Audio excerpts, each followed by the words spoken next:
Hello guys, magandang araw sa inyong lahat. Nandito naman ang pobreng Kapampangan. Kumusta na kayo? Meron lang ako ipapakita dito sa lugar na ito, itong kabundukan ng Hesna dito sa Baljurasi. Tingnan ninyo oh, ang mga bato kulay itim. Parang yung sinaunang nilubugan ng tubig, yung malaking baha. Tingnan nyo oh. Kulay itim ang mga bato. Buhay na buhay sila oh. At walang nabubuhay na mga mga puno. Ito merong isang puno, tuyo na. Pero itong puno na to, alam ko, napakatagal na ng panahon yan. Tingnan niyo, napakalaki oh. Nakakatakot itong puno na to, parang siyang yung puno ng tingnan niyo oh. Ang laki-laki niya oh. Nakakatakot itong puno na to. Wala siyang kadahon-dahon pero buhay siya. Ayun oh.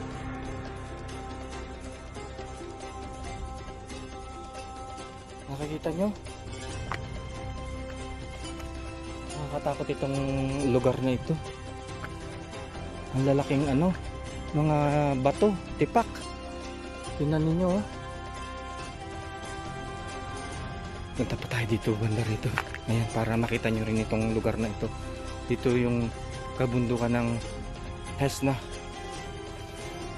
Tingnan nyo. Nakakatakot itong bato na ito. Ayan, para lang ipakita ko sa inyo itong lugar na ito. Sabi nila, dito sa kabundukan na ito, marami mga naninirahan na mga ahas na malalaki. Pero talagang malakas lang ang loob ko para ipakita sa inyo itong lugar na ito. At saka tingnan ninyo doon sa banda ron, tingnan natin. Ayan oh, may bahay siya. Ito yung bahay ng mga Saudi ng mga sinaunang panahon. Yung sinasabi nilang mga bado. Dito naninirahan sila, dito sila gumawa ng bahay. Tingnan ninyo oh. Ayan oh. Pinagpatong-patong nila yung mga bato na ito para maging bahay. At itong ang laki-laki ng bato niya, ginawa nilang parang yung rope, bubong. Ano yung doon bandaro na itim? Tignan nyo yan oh, pinagpatong-patong nila na bato. Ano to, matibay na mga bato yan. Solid rocks yan, no? Tingnan ninyo. Diyan sila nanirahan siguro nung mga unang panahon.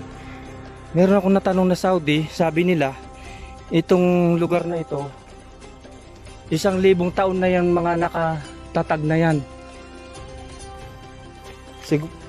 So, 1442 na itong years na ito.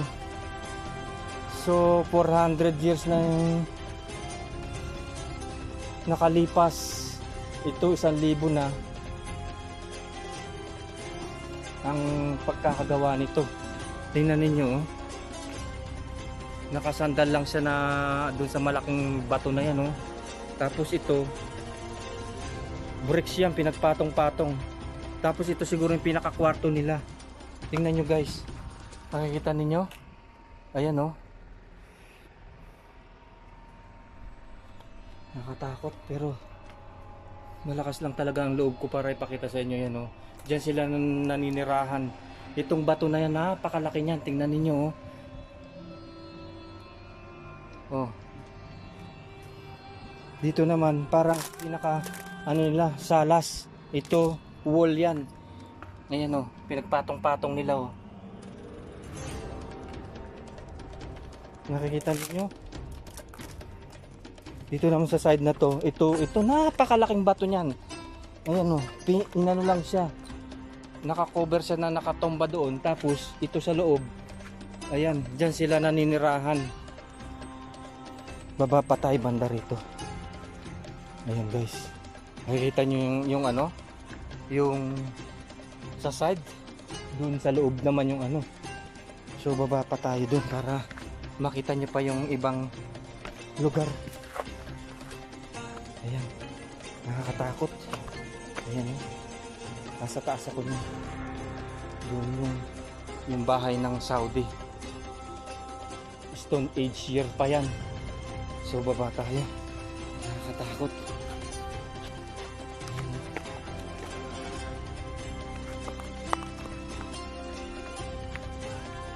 Kikita niyo?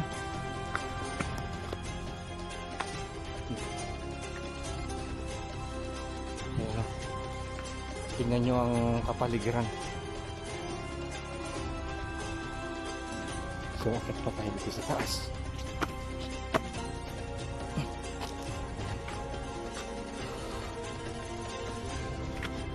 Hindi ko na mamalayan.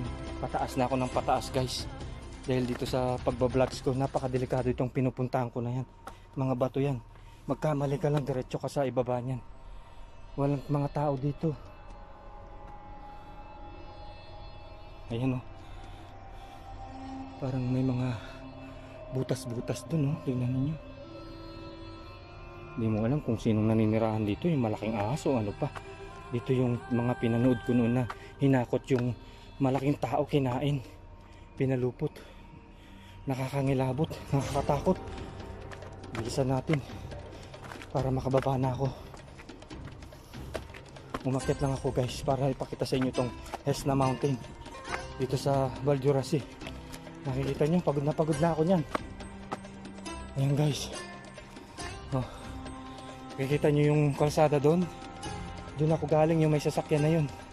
Umakyat lang ako dito para i-vlogs to, guys, para makita nyo rin itong kabundukan na ito. Bihira lang nakakapuntang tao dito. Talagang malakas lang ang loob ko para ipakita sa inyo itong vlogs ko na yan. Ayan, guys. So umiikot ako nyan. Ang taas niya, no? Tingnan nyo. Bangin yan. Ayan, guys. Tingnan niyo yung mga bahay nila, yung mga lungga na yan, dyan sila naninirahan. Yung sinasabi nilang mga bato, yung mga sinaunang tao, dyan naninirahan. Dahil hindi sila nakapag-aral o hindi sila pumunta sa school. Ang kinakabuhay nila yung pag-aalaga lang ng mga tupa, mga camel. Dyan lang sila naninirahan sa bato na yan, guys. Dahil nasabi sa akin ng mga Saudi noong unang panahon, ang hanap buhay lang ng mga Saudi is yung pag-aalaga ng tupa, pag-aalaga ng camel, pag-aalaga ng mga kambing. At saka wala sila makukuha na ano dito, mga prutas. Puro bato ito. Paano sila makabubuhay dito? So bababa sila kapag kukuha sila ng pagkain. Tapos matutulog sila, aakyat na naman sila dito sa bato na ito, guys. Ayan. So guys, ayan, nakikita ninyo. Ayan, nandito na naman tayo sa ginawang bahay na naman nila. Umikot ako doon, oh. Doon ako galing eh. Ang bilis kong lumakad, oh. Nandito na kagad ako, hindi ko namamalayan. Konti lang ang lakad ko, ang layo na kagad na napuntahan ko, guys. Ayan, oh, tingnan niyo. Ayan yung bahay nila, oh. Nakikita ninyo? Puro bricks yan. Matitibay na bato yan, guys. Nakikita ninyo. Oh. Hindi basta-basta mga bato yan, mga sulid yan. Tingnan ninyo, oh. Pinagpatong-patong nila. Tapos dito, ayan. Ito yung pinaka kwarto nila. Tapos malaking bato yun. Tapos dito, yan sa ilalim. Siguro dyan sila naninirahan.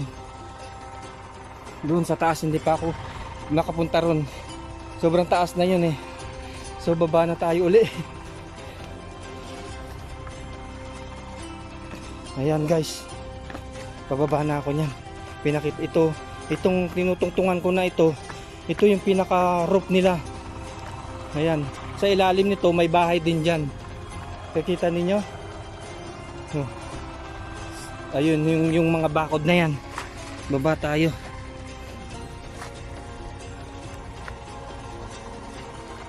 Ayan, oh. Ito yung bakod. Ayan. So tinungtungan lang na pader na ganyan na ano, na bato. Ayan oh. Kita nyo? Tapos dyan sila naninirahan sa ilalim na yan. Binakuran nila. Tingnan niyo. Kapag malamig, dyan sila nakatira. Yung mga bado na Saudi noong unang panahon dyan nakatira. Ito yung inakyatan ko na bato. Ayan. Huwag na tayo pumasok dyan. Delikado dyan. So labas na tayo. Ayan guys. Diba? Tingnan nyo yung bahay nila oh. Ayan oh. Pinatong-patong nila na bato na yan. So sa ilalim yan, kuweba yan guys. Diyan sila nakatira. Ayan oh. Nakakatakot. Ayan. Ito yung pinaka-roof nila, yung pinaka-bubong nila. Tapos mga bato. Yan, ganyan lang ang bahay ng Saudi noong unang panahon. Ayan. Kita nyo? Doon ako galing dun sa malaking bato na yun, tsaka doon, tsaka dito. Doon kanina nagumpisa ako. So paikot-ikot na ako ngayon. Ayan yung bahay nila, tingnan niyo. Oh. Kita niyo yung paligid guys. Ayan, doon ako galing, tsaka doon. At tsaka doon sa malayo na yun. Tsaka doon sa dulo. Tsaka doon sa taas na yun, galing ako, pababa na ako niyan guys. Baba na tayo. Ayan, ganyan ang kabundukan nila dito at dito sila naninirahan noong unang panahon.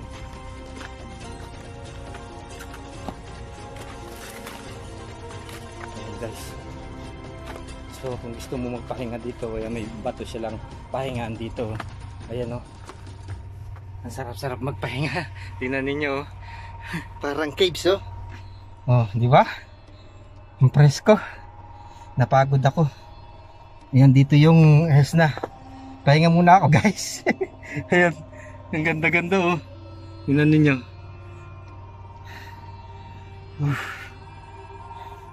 Ayan. So guys, lakad na ako. Punta na ako doon sa ibaba. Ayan, nakita nyo na ang kabundukan dito. Ganito ang bundok dito. Dito yung lugar na dinadaanan namin sa trabaho namin araw-araw. Pababa ito. So doon sa tuktok na pinakadulo na yun, doon yung may tower doon ang lugar ko. So nag-stop over lang kami dito. Yan, pinakita ko sa inyo tong lugar na ito para makita nyo rin guys. Ayan. So sige, maraming pong salamat sa inyong panonood. Enjoy watching. At least kahit na papaano nakita nyo itong kingdom dito sa Hesna Mountain na bihira lang na nakikita ng mga tao na binablogs. Karamihan sa mga nagbablogs yung mga dagat, mga daan, mga city. Ito naman binlogs ko itong lugar ng Hesna Mountain para makita nyo rin itong lugar na ito guys. Diba ang ganda-ganda? Bihirang-bihira lang tayo nakakakita ng mga ganito na lugar. Parang nasa ibang na tayo, planeta. Tingnan ninyo, itong lugar na to parang yung i-imaginean mo yung sa buwan. Hindi pa naman ako nakapunta na sa buwan guys, pero nakikita ko sa pinapalabas nila yung ganyan ng itsura, puro bato. Kita ninyo? At itong puno na yan, matagal na yung mga yan. Siguro kahit ilang years na yan. Tingnan niyo oh. Ang tigas-tigas na. Ang laki-laki na oh. Ganyan lang siya. Pero matatag yan. Matatag yan sa init at saka sa lamig. Dahil itong puno na to, ginagawa nilang yung pang toothbrush. Alam niyo ba yung miswak? Ayan, kasi maugat itong nito, yung sanga niya, ito ginagawa nilang pang toothbrush na ganun. Yan, ito yun. Mahirap kunin yan, nasa taas ng bundok yan. Bihira lang nakakakuha ng ganyan na miswak. Kaya ang miswak, napakamahal. Hindi basta nakukuha ng sino-sinong yan, kung hindi ka matyaga na aakyat dyan sa kabundukan. Merong miswak na sa lupa, iba-iba, dalawang klase ang miswak na inaano nila. Itong puno na ito, at saka yung doon sa lupa na hinuhukay nila guys. Ayan. So baba na tayo.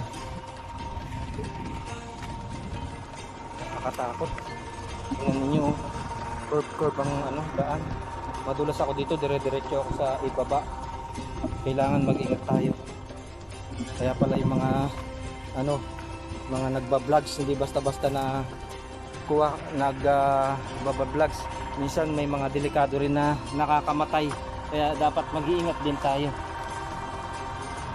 Hindi rin alam ng mga tao na yung mga bina-vlogs natin para lang masiyaan sila at para mayroon din silang mapanood at makita itong kakaibang lugar na to kagaya ko. Ayan, pinakita ko sa inyo itong lugar na yan para mag-enjoy din kayo.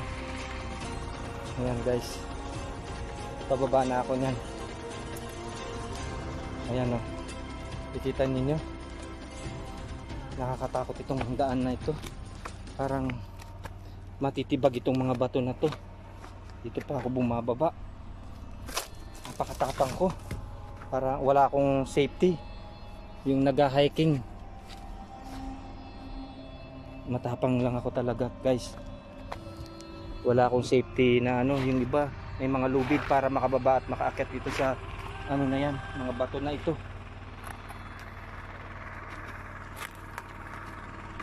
Ayan, nakita nyo yung bato na yan guys. Oh, ang lalaki oh. Kita nyo, parang yung nilubugan ng ng dagat itong unang panahon na yan. Tingnan niyo, para tayong pumasok sa ibang dynasty sa ibang lugar, sa ibang mundo. Ayan oh. Kita nyo, ang laki-laki ng bato na to. Nakapatong lang siya, tingnan nyo. Buti na lang walang lindol dito. Kung may mga lindol dito, naku, lahat yan nagbagsakan na. Dahil nga ito sa Middle East, kaya nga middle, sa kalagitnaan ng kamunduan, wala siyang ano, lindol dito, walang sakuna. Kaya yung mga Saudi na niraan sa kabundukan, dahil alam nila hindi sila lilindulin guys. Ayan, so nasa baba na ako guys. Yan, pinakita ko lang sa inyo itong lugar nitong sa Hesna Mountain. Okay guys, maraming salamat. Have a nice day.